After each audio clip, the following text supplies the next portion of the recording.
আসসালামু আলাইকুম, স্বাগতম আপনাদেরকে আমার চ্যানেল সিম্পলি বাই শামিমাতে। আজকে আমি আপনাদেরকে দেখাবো খুবই সহজ আর মজাদার ডিম ভুনা রেসিপি। সব উপকরণই খুবই সাধারণ, কিন্তু রান্নাটা হবে দারুণ স্বাদ। চলুন রান্না করতে করতে সব উপকরণ সব কিছু সহজভাবে দেখিয়ে দিই। প্রথমে আমি প্যানে 8 থেকে 10 টেবিল চামচ মতো তেলের ভিতরে অল্প একটু হলুদ দিলাম। এই তেলের ভিতরে আগে থেকে সিদ্ধ করে রাখা ডিমগুলো আমি দিয়ে হালকা ভেজে রাখবো। আমি এখানে টোটাল 8টা ডিম নিয়েছি, আপনারা আপনাদের প্রয়োজন মতো ডিম নেবেন। তেলের ভিতরে ডিমটা যেন পুড়ে না যায় সেদিকটা খেয়াল রাখবেন, আর মিডিয়াম টু লো হিটে রেখে আপনি 4-5 মিনিট ভেজে নিলেই ডিমটা ভাজা ভাজা হয়ে যাবে।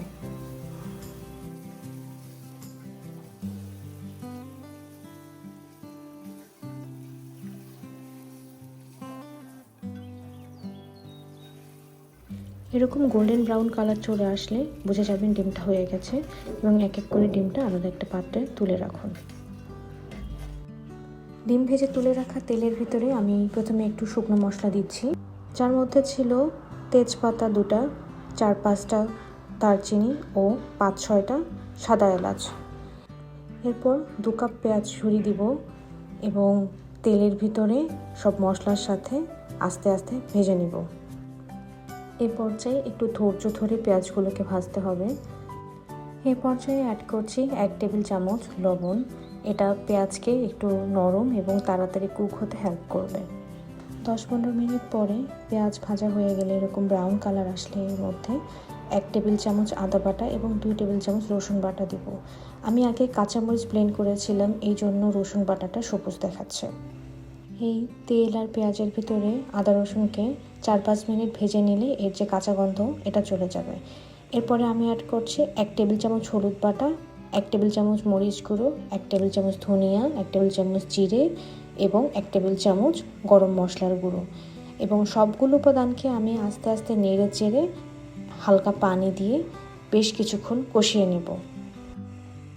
আমি রান্নাতে সবসময় তেল কম পরিমাণ ইউজ করি, আর ডায়েটে থাকার কারণে আমি এখানে 10 টেবিল চামচ তেল দিয়ে পুরো রান্নাটা করেছি। এই জন্য হয়তো আমার রান্নাতে তেল উপরে ভেসে উঠবে না। একটুখানি ধৈর্য ধরে রান্নাটা ভালো মতো কষিয়ে নিলে স্বাদটা কিন্তু কোনো অংশেই তেল বেশি দিয়ে যে রান্নাগুলো করা হয় তার চেয়ে কম হয় না। কষানো হয়ে গেলে আমি এর ভিতরে যখন পানিটা শুকিয়ে আসবে তার মধ্যে আমি যে আগে থেকে ভেজে রাখা ডিম ছিল ওটা দিয়ে দেব। অল্প কিছুক্ষণ সব কিছুকে ধৈর্য ধরে আর একটু কষিয়ে নেবেন। পেঁয়াজ থেকে হালকা তেল যখন উপরের দিকে আসা শুরু হবে এই পর্যায়ে আমি 2 মিনিটের জন্য ঢাকনা দিয়ে ঢেকে দিচ্ছি।